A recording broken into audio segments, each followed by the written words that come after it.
Olá pessoal, tudo bem? É um prazer enorme estar aqui com vocês e hoje eu vou falar sobre um tema que muitas vezes é polêmico, que é basicamente, né, como grandes empresas usam o N8N para orquestrar a Enterprise.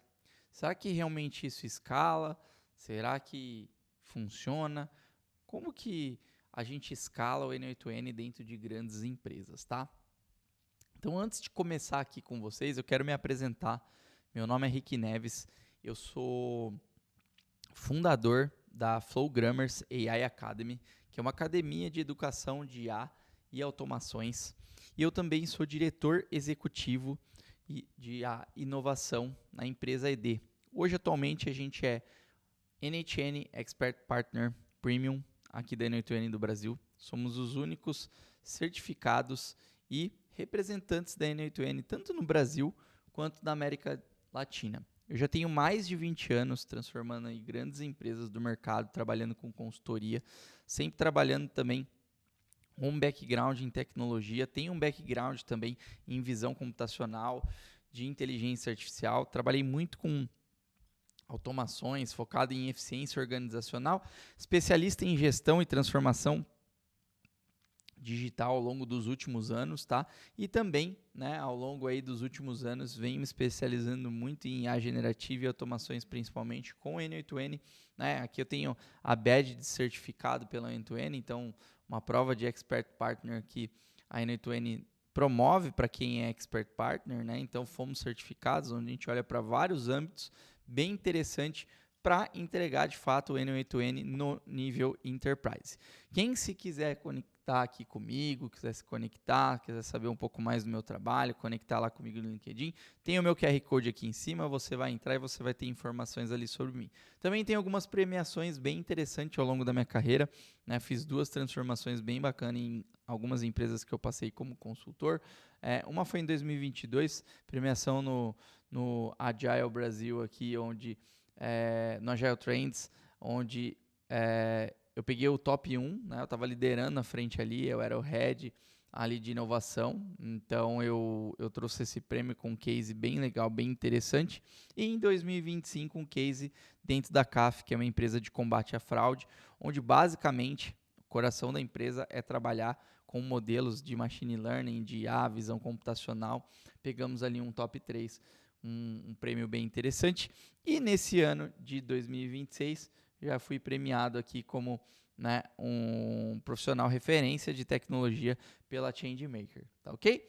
Então vamos lá. Para a gente começar aqui, nesses próximos 40 minutos, o meu objetivo é realmente fazer você ter essa visão de como o N8N pode ajudar, né, na automação ali de processos críticos, né, em escala, com IA ou sem IA, o que for preciso ser feito para de fato automatizar todo um processo, criar inteligência organizacional e mostrar para vocês um exemplo prático de como grandes empresas estão de fato usando, né, ferramentas como o N8N, no caso aqui, para orquestrar e acelerar essa operação em escala. Tá? Então, muitas pessoas ainda ficam no raso para automatizar pequenos processos locais. Mas como que eu pego isso e elevo em escala, processo coisas em alto volume, né? Organizo dados, crio pipelines robustos? Então, eu vou mostrar aqui para vocês, né, algo bem interessante. Vocês vão gostar bastante a forma com que a gente está trabalhando com o N8N em grandes organizações. Tá? Mas antes de começar, eu preciso trazer alguns dados que são muito importantes aqui para você. O primeiro dado que eu quero trazer é de uma pesquisa que foi feita em 2024 para 2025 de uma empresa chamada Process Maker.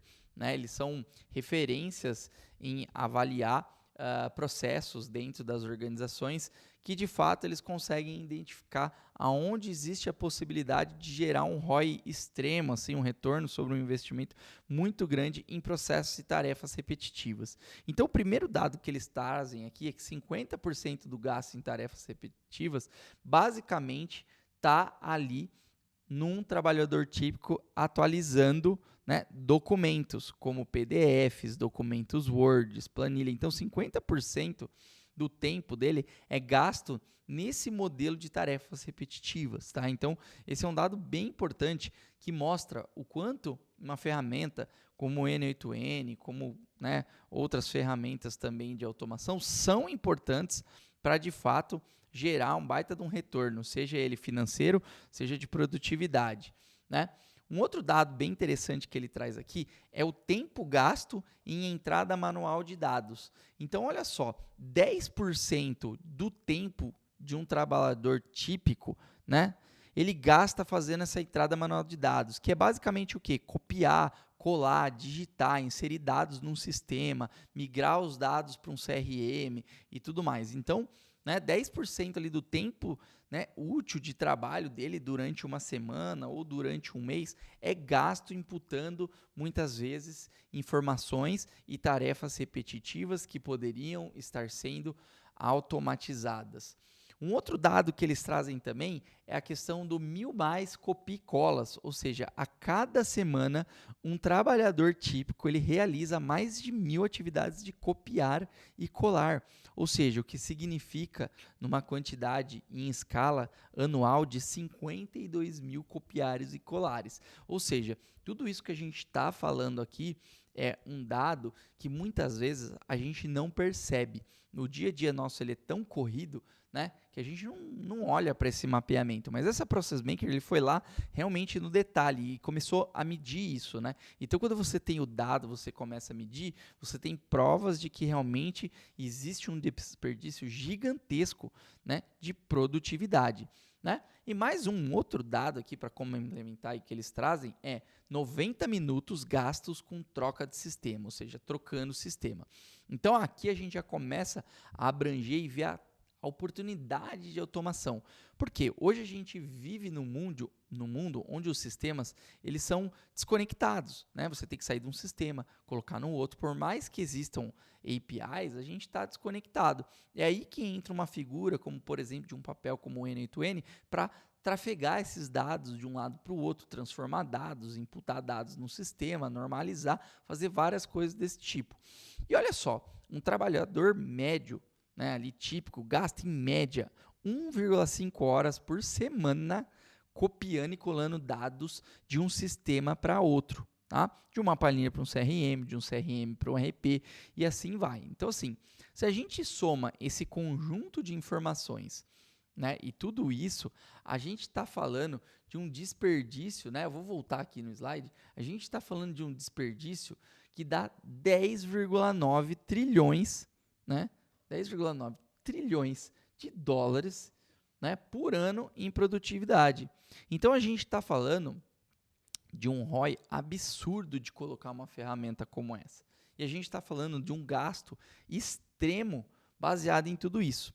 Então, o que eu quero trazer aqui para vocês é como grandes empresas, de fato, já estão resolvendo tudo isso com o N8N, né? Então, existe uma forma para fazer isso. Mas eu quero mostrar aqui para você o ecossistema do N8N Enterprise. Isso aqui é muito interessante. Essa imagem aqui, ó, ela é a imagem, né, da própria N8N, né? Então, aqui a gente tem o logo da Flowgrammers, né, que é a minha empresa aqui de IA e educação, e o logo da ED, onde eu sou o diretor executivo de IA, né, com parceria da N8N. Esse slide aqui é um slide da N8N. Então, olha que interessante aqui, né? Hoje o N8N ele tem uma versão chamada Enterprise. A maioria das pessoas conhece uma versão, né, Community, que ela é uma versão que é Open Source Sustainable, com uma versão ali, né, de Fair Code License. Então, o que acontece? A maioria das pessoas só trafega entre esses três primeiras verticais aqui, que é toda a parte de integrações, né, que é a parte de nodes ali do N8N, as conexões com LLM, os conectores de HTTP, MCP, tudo isso é liberado de forma gratuita junto com o Builder ali, né, que é o visual, onde você cria, né, é uma ferramenta no-code, low-code, que você coloca, né, códigos, né, ali também quando você precisa, snippets em JavaScript e tudo mais, né? E você consegue hospedar essa ferramenta, tanto self-host, né, em qualquer cloud corporativa, em uma VPS, na sua própria máquina, ou usando a cloud do N8N. né? Então, o que acontece? Quando você vai para uma linha Enterprise, você começa a adicionar mais caixinhas aqui, na qual, logicamente, é paga e é para ser utilizada num nível de escala, né? Então, quando a gente está falando no nível de escala, a gente está falando que a gente precisa ter o quê? Né? Um ambiente onde tenha, né, deploys otimizados, onde você tenha ambientes segregados, desenvolvimento, aceite, produção. Não é porque agora estamos trabalhando com um software no code que a gente não tem que trabalhar, né, da maneira ali com ambientes segregados e ter um ciclo de desenvolvimento de software. Porque, querendo ou não, por trás é software, né? Você tem um controle de versionamento com Git, qualquer Git, Gitbucket, Bitbucket, GitLab, GitHub, qualquer ferramenta de Git, ele conecta aqui, né?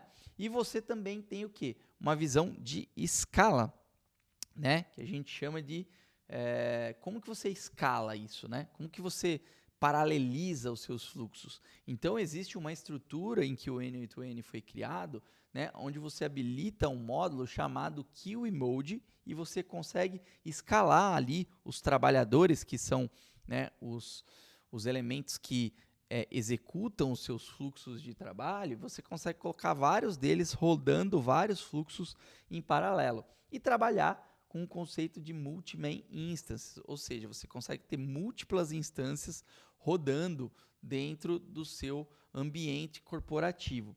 Além disso, você tem toda uma parte de monitoramento e observabilidade, né? Toda uma parte de evaluation dos seus agentes de A, para entender ali como que você cria avaliações, né, que de fato você consegue entender a acurácia, a efetividade dos seus agentes. Você tem todo um painel de insights para você monitorar os seus workflows e toda uma funcionalidade de log streaming que você consegue fazer o quê? Exportar esses logs em tempo real e você ter auditoria, ter segurança e visibilidade do que está acontecendo no seu ambiente. Tudo isso protegido por essa horizontal aqui embaixo de segurança, onde você consegue conectar SSO, LDAP, então você tem toda uma autenticação através de um modelo de single sign-on ou LDAP. Você tem algo que é fantástico, que é toda a parte de RBAC, que significa Rolled Based Access Control, onde você tem escopos bem definidos e papéis definidos através de projetos, né, através dentro desses projetos, você tem um escopo onde você tem as credenciais desse projeto, os data tables desse projeto, né, as variáveis desse projeto, e você consegue limitar os acessos do que cada pessoa tem. Ela pode fazer o que dentro desse projeto? Ela realmente tem acesso a esse projeto? Você consegue proteger a sua instância para ninguém publicar os workflows e sim apenas um perfil de administração, né? E você tem também a parte de External Secret Management, né, onde você consegue de fato pegar ali os seus tokens, as suas senhas, né, aquilo que são informações sensíveis de autenticação e guardar num vault externo, né, esses segredos, né, pode ser em qualquer vault de cloud corporativa, como Azure DevOps, AWS, Google Cloud Platform e também o HashiCorp Vault. Você consegue colocar esse segredo externo, porque no N8N ele armazena isso dentro de um vault interno dele, de credenciais, que é armazenado dentro do banco Postgres de forma criptografada. Mas se você quer algo mais com segurança, você pode armazenar esse segredo num vault externo e basicamente em tempo de workflow ele busca esse segredo, faz as autenticações que são necessárias e tira isso fora assim que o fluxo é executado. Então você vê que o N8N se torna uma camada aqui, ó, de orquestração que conecta esses sistemas que estão desconectados dentro da organização, né, olhando para os dados anteriores e as últimas tecnologias de IA para resolver o quê? Esses casos de uso e esses problemas organizacionais que a gente viu os dados anteriores nos slides anteriores. Então, basicamente, né, você tem esse framework aqui de construção de workflows, né, totalmente desenhado para, né, produção a nível organizacional, né? mas como que eu utilizo isso na prática? Como eu escalo a minha operação com o N8N, né? E eu já tenho uma primeira mensagem que é uma provocação importante, que todo mundo, muitas vezes, e eu já vi várias pessoas postando no LinkedIn ou falando, o N8N ele quebra, ele é fraco, ele não aguenta escala.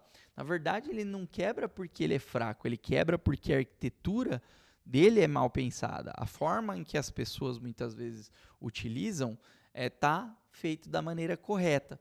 E o que acontece? Vamos imaginar e começar a imaginar aqui um cenário bem importante, né? Então, assim, quando você está trabalhando com fluxos no N8N que estão funcionando bem, em pequena escala, né? É super tranquilo, né? Isso aqui é belezinha, você está trabalhando ali com pouca coisa. Então, você não precisa se preocupar com um ecossistema enterprise e com tudo isso que eu trouxe ali para vocês no slide anterior.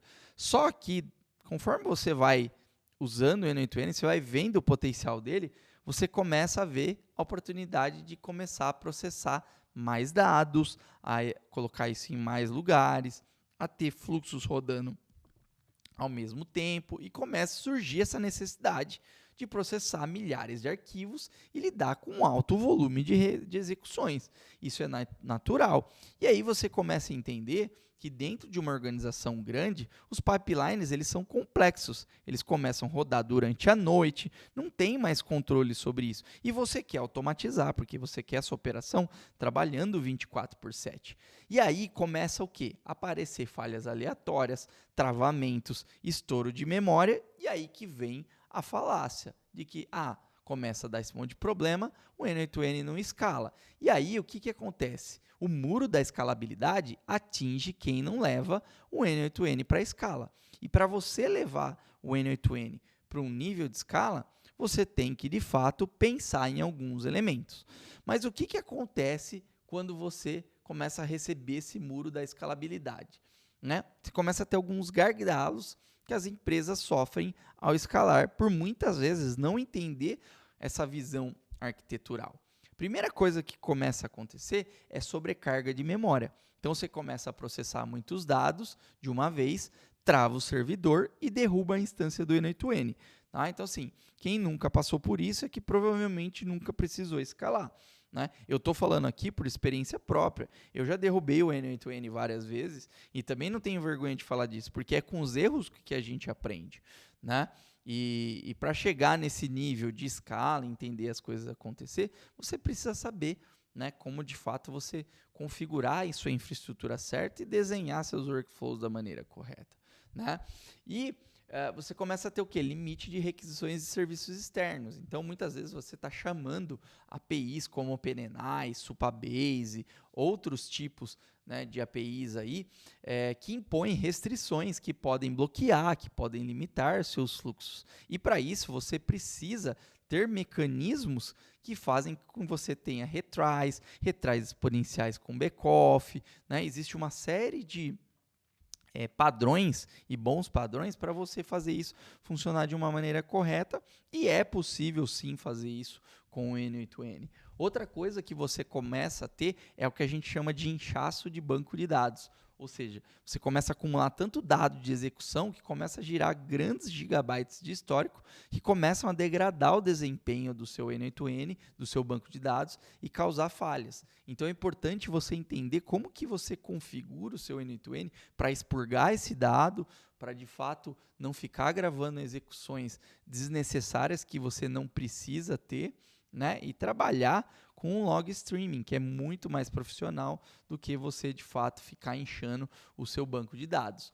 Outra coisa que começa a acontecer é que você começa a querer automatizar, só que aí você só muda o gargalo de um lado para o outro. Você automatiza a área, mas você começa a ter muitas falhas de execuções ao longo do tempo, porque você não planejou seus workflows da maneira correta e nem a sua infraestrutura, e isso começa a ter vários reinícios manuais, né? E você não tratou o dado, você tem que muitas vezes fazer o debug na mão, porque você não fez tratamento de erro no seu workflow, né? E você começa a ter essa intervenção manual exaustiva, e aí você desiste da ferramenta, colocando sempre a culpa na ferramenta, sendo que a culpa está no problema em que você desenhou a arquitetura mal pensada. E aí começam vários problemas recorrentes em diversos contextos, como integrações com a API, pipeline de dados, e os back-ends começam a sofrer os sintomas dessa escala, e esse muro da escalabilidade ele começa a bater na sua porta. E aí você vai fazer o quê? Né? Você precisa entender sobre essa arquitetura. Mas, eu vou trazer aqui, existe uma equação, né, secreta, que poucas empresas sabem, que poucas pessoas sabem, que ela é muito importante. E a equação de escala, ela está em duas partes muito bem definidas. Se você quer escalar o N8N com sucesso, exige duas coisas funcionando em conjunto. Eles têm que dar a mão. Né? A maioria das empresas ela foca apenas em uma delas, que é no ajuste e escala da infraestrutura. Porque todo mundo que pensa em escalar as coisas fala assim, não, vamos aumentar a memória, vamos aumentar servidor, vamos aumentar recurso. Né? Mas esquece a necessidade de olhar para uma disciplina chamada Design de Workflows, que é deixar o teu sistema robusto, é fazer com que? Fazer que aquele workflow ele se adapte à sua infraestrutura. Então, você tem que ajustar os seus fluxos de trabalho para aproveitar dessa infraestrutura que você está escalando. Senão, não adianta nada, você está gastando dinheiro à toa. Né? Então, você precisa ajustar a escalabilidade de infra e desenhar os workflows, que é ajustar seus fluxos de trabalho, medir desempenho, escalar a infra, né? Manipulação de arquivos, registros, criar fila de processamento em paralelo, tratamento de erro, modularização, reuso. Tudo isso são conceitos importantes, avançados, mas que você precisa colocar em prática. Senão, realmente, o N8N não vai escalar. Tá? Então, a primeira parte que é importante é você pensar no escalonamento da sua infra, porque ela é a fundação que vai permitir você gerar paralelismo, né, e distribuir a sua carga de execução. E isso envolve o quê? Criar mais workers, que são os trabalhadores, e a gente vai falar sobre isso, ativar o modo QA no N8N, estruturar uma estratégia de pool de workers, fazer upgrade no seu banco de dados, né? Gerenciar os seus recursos, memória, CPU, disco, tudo isso é a parte de infraestrutura. Né? E a segunda parte é a parte de design de workflows, que é os seus fluxos, eles precisam ser construídos e ajustados para realmente tirar proveito dessa infraestrutura. Né? Eu sempre falo, a melhor infraestrutura do mundo não ajuda se os fluxos não forem pensados para escalar. E aí, não adianta. Se essa equação ela não se conversa e não está em conjunto, você vai sofrer aí os problemas de escalabilidade. Então, não adianta você ter o melhor design de workflow, não adianta ser melhor ter a sua infraestrutura. Né? Resumindo, é isso que eu estou falando. Você pode ter 10 workers ali, você cresceu os seus trabalhadores, você tem um monte... Os trabalhadores são o quê? São o elemento que executa o fluxo, né? Os seus fluxos de trabalho, é o que roda ali por debaixo dos panos. É onde tem a carga, ele que absorve a carga ali de execução. Né? Só que se você carrega tudo isso no seu processo do N8N, né? Você não tem uma fila de execução, você executa de forma sequencial os seus fluxos. Então, o que acontece? Você tem um monte de cara lá trabalhando, esperando, mas você não tem paralelismo. Eles ficam ociosos, você está gastando servidor, você subiu um monte de coisa lá à toa, e aí você gasta dinheiro à toa. E você pode ter workflows perfeitamente otimizados, mas se você não ativou o QA Mode, não tem uma infraestrutura em escala robusta, né? Muitas vezes você não tem um mecanismo de escalar de forma elástica a sua infraestrutura também, o processamento ele vai ficar limitado. Então, essas duas equações elas têm que estar andando em conjunto. E empresas que escalam com sucesso, então eles usam infra em escala e design de workflows. Mas para isso a gente precisa entender como que funciona, né? Mas para fazer isso eu vou trazer um case, que esse case ele vai ilustrar aqui para você o que é escala realmente dentro do N8N. Então vamos lá. A história que eu tenho aqui é a seguinte: eu comecei a criar um fluxo de ingestão num RAG. Então o que é esse fluxo de ingestão no RAG? É basicamente pegar arquivos, processar, ler eles, né, e converter eles para um banco vetorial. Que é fazer o quê? Quebrar eles em vários pedacinhos que são chunks, né? E esses chunks são convertidos no que esse banco vetorial entende que são os embeddings, que é basicamente, né, ali os vetores, né? Até aí, beleza, o problema não é fazer isso. O problema é que ele era lento e caía o tempo todo, porque eu tinha que ficar carregando um monte de arquivo ao mesmo tempo. E esse dataset de milhares de arquivos que eu precisava colocar, ele era, tipo, complexo, né? Exigia muito tempo, muita supervisão manual para que ele conseguisse carregar tudo sem erro. E eu fui aprendendo a como construir essa equação com os erros, porque eu quebrei tudo várias vezes. Eu derrubei o N8N, eu usava o Supabase como um banco de dados, né, que é um Postgres por debaixo dele ali. Eu derrubei o Supabase. Até o nó do Google Drive quebrou. Por quê? Eu usava o Google Drive para extrair os documentos como se fosse sendo a minha base de documentos. Então, eu estava fazendo uma arquitetura totalmente errada e não estava usando nada de potencial de escala que o N8N tem. O resultado de hoje, com toda a melhoria e juntando essa equação, hoje é possível importar nesse modelo e nesse fluxo que eu construí de 4.500 a 4.700 arquivos por hora. Tá? Por hora ele executa isso. Né? Então, assim, olha a redução.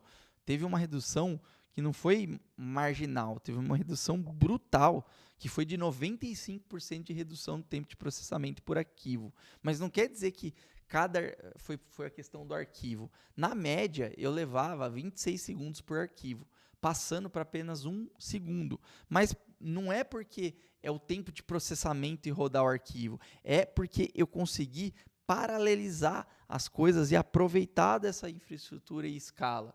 E o tempo, nesse caso, para fazer essa gestão, era importante, né, para o caso de uso e para o cliente que a gente estava trabalhando, porque fazer um dataset para subir mais ou menos ali, né, 4.500 a 4.700 arquivos, se eu fazia de 85 a 100 arquivos por hora, eu levava, às vezes, mais de um dia para subir todos os arquivos na base. E o tempo para ele, né, era dinheiro, era custoso. Então, assim, vamos pensar na realidade. Imagina que você tem que processar 10 mil arquivos, né, que seria o dobro do que eu estou processando. Se você trabalhar com um único workflow no N8N, isso não vai rolar, não vai dar conta. Você está colocando muita coisa, né? Mesmo você criando um loop, você fala assim, não, Rick, você cria um loop ali e processa os 10 mil arquivos, né, de forma sequencial. Não adianta. Eu fiz isso também. Isso leva tempo demais. Não tem paralelismo de forma confiável. O workflow ele pode falhar em algum momento por estouro de memória, né? E qualquer erro que acontecer de borda pode interromper toda a execução. E aí você vai fazer o quê? Putz, eu estava ali quase nos 70%, parou tudo, deu pau, volta tudo para trás, reprocessa tudo de novo. Então a chance de dar problema ela é muito grande. E aí você realmente vai querer jogar o N8N no lixo, vai querer rasgar e vai falar que não vai funcionar. Mas por quê? Né? Você tem que pensar o seguinte, você tem que pensar em estruturar, né, escala. Foi aí que eu estruturei um cara que eu chamei de Orchestrator Pattern. Tá? Então, o que esse Orchestrator Pattern ele faz? Tá? Vamos lá. O Orchestrator, né, eu tive essa ideia porque eu falei assim, poxa, no próprio slide da N8N já está falando isso. O N8N é uma camada de orquestração. Então, para mim executar e fazer essa ingestão, eu criei esse orquestrador que não processa tudo sozinho. Ele é o coordenador. Ele vai ser o cara que vai distribuir, disparar múltiplas execuções em paralelo, né? Onde, basicamente, ele também vai ser o cara que vai acompanhar o status dessas execuções. O estado delas, em que momento que elas estão. Ele que vai tratar as falhas e permitir retomar, reprocessar e evitar que um erro derrube todo esse processo inteiro. Mas vamos ver como que ele funciona aqui na prática. Vocês estão vendo aqui na minha tela, então eu tinha meus documentos, meus registros aqui, onde eu armazeno eles num SFTP, num S3 lá da Amazon ou mesmo no Google Drive. Tá ok? Então, basicamente, eu tenho um fluxo principal né, aqui, que é o fluxo orquestrador. É o que comanda e faz os disparos das execuções. Ou seja, ele lê do repositório, carrega as informações e sai processando aqui em lote as informações. O que ele faz aqui? Ele basicamente, né, adiciona aqui um lote na fila de controle, né, um item do lote na fila de controle, que é a fila de orquestração. Isso aqui está armazenado num banco de dados. Tá? Então, eu tive que usar uma ferramenta externa do N8N. E isso que é importante, porque o N8N ele é orquestrador, ele não vai resolver todos os problemas sozinho. Ele vai ter que ter ali algo para ser estruturado junto com ele. E aqui embaixo, eu faço o quê? Eu disparo lotes de arquivos sendo processados. Então, o que eu fiz? Né? Eu basicamente dividi a carga aqui em vários processos. Ou seja, eu tenho um processo de workflow rodando aqui, um processo aqui, que são o quê? Os meus registros. Então, eu jogo para ele rodar em paralelo. Aqui, basicamente, são os meus workers trabalhando de forma paralela. Tá? E aí, basicamente, ele fica fazendo o quê? Ele fica fazendo um pooling aqui, olhando se esses lotes foram processados. E verifica. Se teve algum erro de importação, ele vai gravar isso no banco de dados e vai processar o próximo lote. É lógico que ele vai ter um mecanismo de retry aqui. Se ele não conseguir, ele vai gravar o erro, eu vou ter que reprocessar depois manualmente. Mas eu não paro todo o processo. Eu continuo o processo, né? E os que deram sucesso, eu atualizo como sucesso e verifico se o lote foi completado. Se ele já foi inteiro processado, eu vou pegar mais um lote de X arquivos e vou jogar no fluxo. E assim fica sequencial até terminar. Foi isso que trouxe aquele resultado dos 95% que eu mostrei para vocês ali no slide anterior. E como ele funciona? Bom, a primeira coisa que eu tive que fazer foi definir a arquitetura de escala. Então, basicamente aqui, quando esse meu fluxo ele starta, né, eu tenho os meus containers nessa arquitetura de escala. Então, basicamente, eu tenho um container aqui que está embaixo de um load balancer, do balanceador de carga, né, com o que a gente chama de stick sessions, ou seja, extensões ali que ficam permanentes. Isso quer dizer que quando eu começo uma sessão aqui nesse ambiente, ele continua até finalizar. Então, basicamente, aqui é o processo em que o N8N executa. Ele recebe uma informação aqui no seu container main, né, que vai ser disparado por uma trigger, por um cron, né, ou por um webhook que pode vir aqui em cima, né? Então eu vou ter um container aqui também de webhook, né, onde eu vou definir 1, 2, 3, posso escalar de forma horizontal esses webhooks também, que registram a sua execução no seu Postgres, ou seja, eles vão lá e registram e essa execução gera um ID. E que basicamente acontece o quê? Eles vão enfileirando essas execuções dentro de um Redis, que é a sua fila de processamento, que é o quê? Quando você ativa aquele QE mode que eu falei, é basicamente você usar um Redis, que é uma fila que ele cria aqui dentro. E aí, basicamente, o que eu fiz foi escalar para 5 workers, né? E dentro dos workers eu consigo fazer o quê? Uma escalabilidade vertical. Eu basicamente fiz o seguinte, eu coloquei uma quantidade de memória e CPU para cada um desses workers e aumentei aqui a concorrência. Eu coloquei a concorrência dele de 10. Então, eu trabalhava com 10 aqui, 10 aqui, 10 aqui.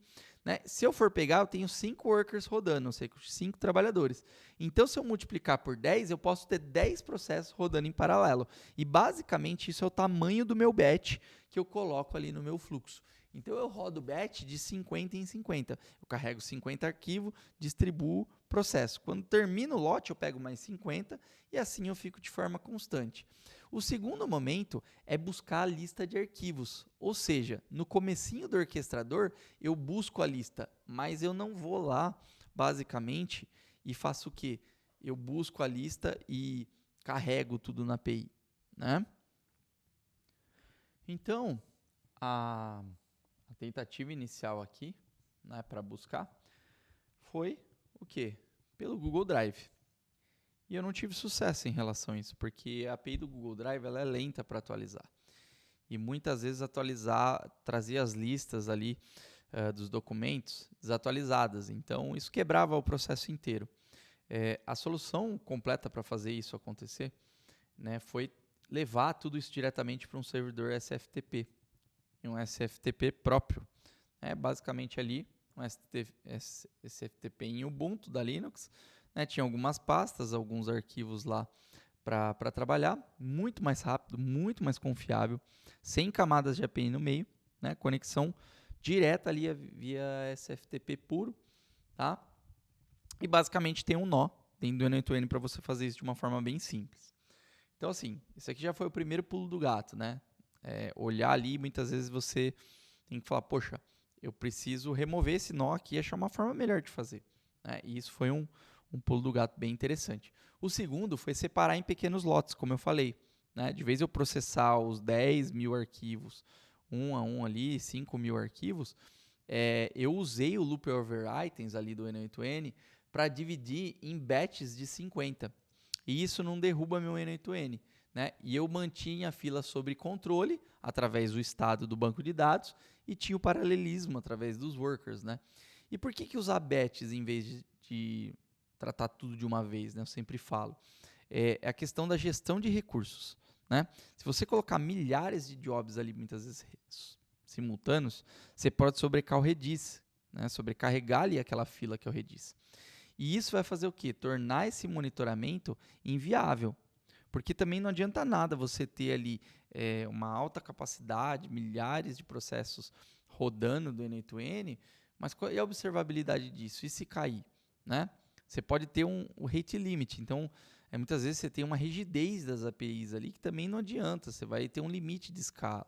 E você pode estourar esses limites de uma vez só. E aí não tem mecanismo de retry que vai, né, resolver esse tipo de problema. E por final, você pode derrubar o teu container do N8N. E derrubando o container, ferrou, derrubou o processo. Né? A questão também é o tratamento de erros. Ou seja, cada batch é validado antes de seguir. Passa pelaquela etapa de validação. Né? E se você começa a ter muitas falhas, você já vê que é algo que você precisa investigar. Então, ter tratamentos de erros é muito importante. E ajustar o tamanho do batch conforme necessário. Então, você pode usar esse pattern para o que você for fazer e tudo mais e ajustar. Então, por exemplo, aqui, né, a avaliação foi feita muito em cima desse padrão aqui, ó, de 10 a 20 registros, né, para workflows que tenham rate limits mais rígidos. Né? Agora, 50, que é o padrão, é um equilíbrio ali entre controle e performance. Né? E o 100 mais é quando você tem workflows rápidos, independência. Né? Imagina que não fosse arquivos que eu tivesse trafegando, só fosse registro. Então, muitas vezes não tem uma API lá que vai ter problema, não vou ter a chamada de API. Beleza, você pode socar registro. Né? Porque o batching é o que de fato você permite escalar com todo esse controle dentro do seu ecossistema. Né? O quarto item aqui, essencial, foi eu ter o banco de dados de tracking. Então, o que acontece? Não tem como. Eu preciso ter um banco de dados de apoio para controlar e acompanhar os estados das execuções. Porque vai muito mais além do que o N8N oferece nativamente. Né? Então, assim, por mais que ele tenha os data tables e tudo mais, né? A ideia foi usar um banco externo mesmo para registrar cada execução, para ter robustez ali do banco, controlar status, né? Processando, sucesso, falha, reprocessar apenas aquilo que falhou, monitorar volume, tempo, gargalos, isso é super importante. Então, assim, o orquestrador ele não confia só no estado do workflow, ele confia no estado que está persistido no banco. E isso é super importante para você ter o quê? Resiliência dentro do seu processo. Né? E o quinto foi a questão do monitoramento de status, pooling e tentativas automáticas, né? Além de toda a parte de tratamento de erros em todo momento. Então, depois de disparar todas as execuções em um batch de 50, o orquestrador ele fica num processo aqui monitorando o status delas. Né? Então, fica aqui dentro vendo os status, como que está acontecendo. Ele vai consultando periodicamente tabelas, né, aqui dentro de SQL para verificar se elas já atingiram um nível de limite de até 3 tentativas. Então, eu tenho uma tabela lá dos meus registros e fico verificando. Ó. Eu tenho 2 nós aqui que faz queries ali dentro do Postgres, né, do Supabase.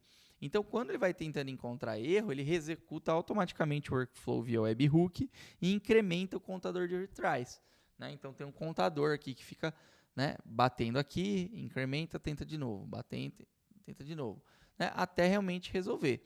Pode ser que que aconteça uma falha e tem que ter um reprocessamento manual. Mas a maioria das vezes, um retry muitas vezes é por conta de um rate limit, alguma coisa, e basicamente ele se resolve sozinho. Tá? Então assim, vamos ver o workflow de fato na prática aqui. Vou estar abrindo o workflow para você ver. Então é um workflow bem simples, né? Onde eu tenho aqui basicamente duas tabelas com algumas informações aqui bem estruturadas. É a tabela para controlar as execuções pai e as execuções filhas, ou seja, as execuções dos lotes e as execuções dos registros. Eu tenho uma entrada, que pode ser vários triggers, eu posso processar na mão, um scheduler para carregar esses arquivos e um webhook. Basicamente aqui eu tenho uma estrutura onde eu leio aqui os arquivos do meu SFTP, né? Então eu vou ler os arquivos. Lembrando, aqui eu só estou carregando as informações. Então eu carrego essas informações, eu carrego o quê? O path do arquivo, o mimtype, o nome, ou seja, os metadados do arquivo. Eu não carrego o arquivo inteiro. Eu excluo algumas pastas desnecessárias, então eu uso um filtro aqui para não trazer dado a mais, ou seja, realmente trazer os arquivos. Seto aqui, normalizo algumas variáveis do fluxo, no caso, por exemplo, o tamanho do batch, e basicamente eu faço um loop. Esse loop é o loop de processamento, né, do lote dos arquivos. Então eu trago aqui os 50 arquivos para ser rodado, gravo aqui o lote, né? Então eu gravo as informações do lote, o nome do arquivo, né, o caminho original nas execuções pai, né? Passo a informação aqui junto, pego todo o batch e separo em vários micro execuções filhas, né? Então, aqui eu estou rodando, né, 50 arquivos de uma vez, nesse momento. Aqui eu faço o quê? Eu explodo esses arquivos aqui com o node split out e entro aqui para processar os meus itens. Tá? Então, aqui que é bem interessante. Então, eu processo item a item. Aqui eu vou soltando aquelas 50 execuções paralelas. Então, ela é muito rápida. Tá vendo? Ela é um webhook aqui, ó. É um webhook muito rápido, tá? E vou gerando as linhas de execução no banco de dados. Na sequência aqui, eu tenho o meu mecanismo de retry. Então, eu vou fazendo o controle. Então, vocês podem ver que esse padrão de orquestrador ele só faz o controle. Então, basicamente aqui, eu dou um respiro para o meu fluxo aqui. Isso é bem importante, você dar um respiro e começo a contar. E aqui é onde eu vou fazendo as minhas regras. Então, eu verifico se as execuções do lote, o lote já terminou de executar tudo. Se não terminou, eu verifico os itens que estão em processamento. Né? Se ainda tem item em processamento, eu incremento o retry e vou para o próximo. Incremento o retry e vou para o próximo. Tá? E aí, basicamente, aqui eu faço uma pausa estratégica quando eu termino, só para dar um respiro para o fluxo e faço o quê? Né? Vou buscar aqui, né, o próximo item. Né? Então, por exemplo, tem execuções e fazer retentativas no lote? Não, está com sucesso. Então, vai para o próximo passo. Né? E aqui, quando eu tive sucesso em tudo, né? Então, aqui eu desço para cá e testo novamente. Né? Então, basicamente, esse é o workflow aqui. E volto aqui, pego mais informações e passo para frente. Esse é o workflow mestre aqui que executa. É só para você ter uma noção de como que funciona. Tá? E vamos lá, vamos dando continuidade. Então, basicamente, né, voltando e entrando aqui para um resumo, lembra dos dois lados da equação? Né? Alterações no workflow, que é o design do workflow, e alterações na infraestrutura. Então, assim, o que foi feito dentro de tudo isso aqui para resolver esse problema e colocar o N8N em escala? Né? É simplesmente tudo isso aqui se chama arquitetura. Tá?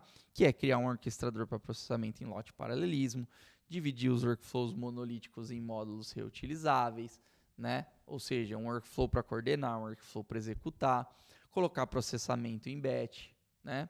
Para não pesar a memória do main, implementar tratamento de erros em vários níveis, né? Otimizar gargalos e lotes e acesso direto ao banco de dados com controle de estado. Então, aqui foi o que? Mexida no design do workflow. Foi reaproveitar aquela infraestrutura que foi criada com o N8N em modo fila com Redis, com 5 workers, com processamento em paralelo e concorrência, né, de 10 por worker, né? O upgrade no banco de dados do Postgres, né, é necessário, não dá para usar, né, e aumento de disco. Então, tudo isso foi mexer na infraestrutura, foi mexer no design de workflows.